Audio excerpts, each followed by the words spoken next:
What's going on, guys? It's Asal, and today we're taking a look at the new Legacy Operations DLC in Battlefield 4, which just dropped alongside the holiday patch. Now, this includes the so-called Classic map, which is a remake of Dragon Valley from Battlefield 2. Now, this is yet another addition to a series of free DLC that have been released over the past few months, but the thing is, we may have run out of all this free DLC. We don't have a lot of other things on the radar, except for maybe some new night maps down the road, but it looks like this might be the end of the road as far as free content is concerned. The holiday patch doesn't bring anything particularly game-changing to Battlefield, mostly just small balance changes, including a buff to the mobile anti-air for some reason, which makes zero sense to me, some UI fixes, and just some other improvements to the netcode. Again, nothing major here, but these semi-frequent updates really are nice, and they do continue to improve Battlefield 4 instead of just ignoring it and kind of letting it die. Now, I will leave a link to the full PDF of the beautifully formatted patch notes in the description down below. Dragon Valley, the map itself. We've seen this before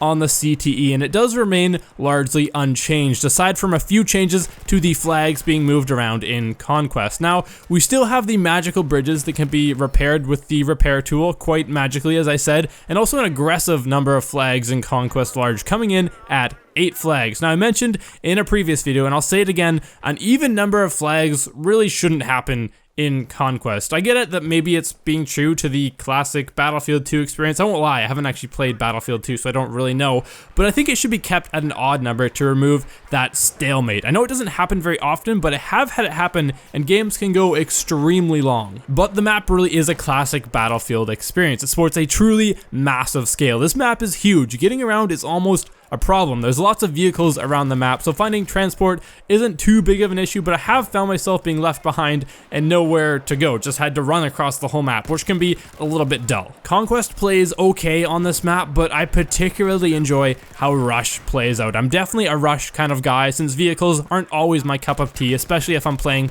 by myself, so I really appreciate a good Rush map. The size of this map allows for attackers to take pretty much any route they please, which I really like, as you can use the rocks, the rubble, and all these buildings for cover, which adds some more flow to the game. You don't have these choke points where everyone's going the same way. You can pretty much go any way you want, which is really nice, and at the same time it's not nice because sometimes you don't know where to go. I don't know, but anyways, I do really enjoy the flow of this map, and as far as it is concerned with Rush, I really enjoy the way Dragon Valley plays out. Now, probably the most interesting news with Dragon Valley is inside this map, we actually get a remake of Noshar Canals from Battlefield 3. Now, this is contained within the map. It's kind of tucked into a corner, so it's not part of the whole Conquest experience, but it does host the smaller game types like Team Deathmatch and Domination. Now, whether you loved or hated Canals, your opinion likely hasn't changed here, as this plays very similarly to how it did in Battlefield 3, except you can kind of see that gross yellow tinge that Battlefield 4 has, whereas Battlefield 3 was more blue, which I think was more nice, but it looks a little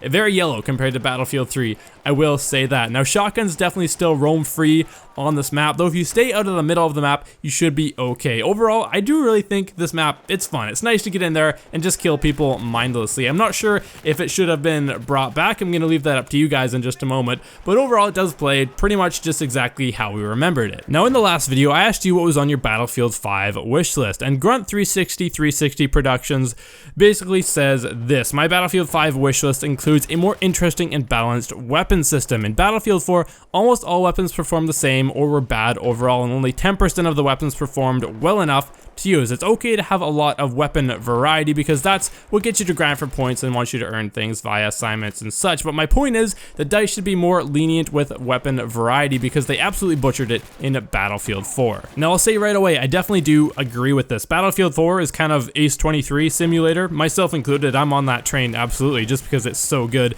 but it would be nice to see more variety, not more guns, but guns that are really different, really unique weapons, because that, like Grunt is saying, when you have a really unique weapon, that's what you're going to grind for. That's what's going to be fun to use because it's so different from everything else. So I absolutely agree with this. Having a massive variety would be absolutely awesome in Battlefield 5. Now, the same deal applies here. I'm going to ask you a question, post a comment, I will put it in the next video. What are your thoughts on the return of Noshar Canals to Battlefield 4? Leave that down below. Now, if you have enjoyed this video, be sure to hit that like button. I always appreciate that. And if you want to see more content like this, be sure to subscribe to my channel. Everyone, this has been Asal, and I will see you guys next time.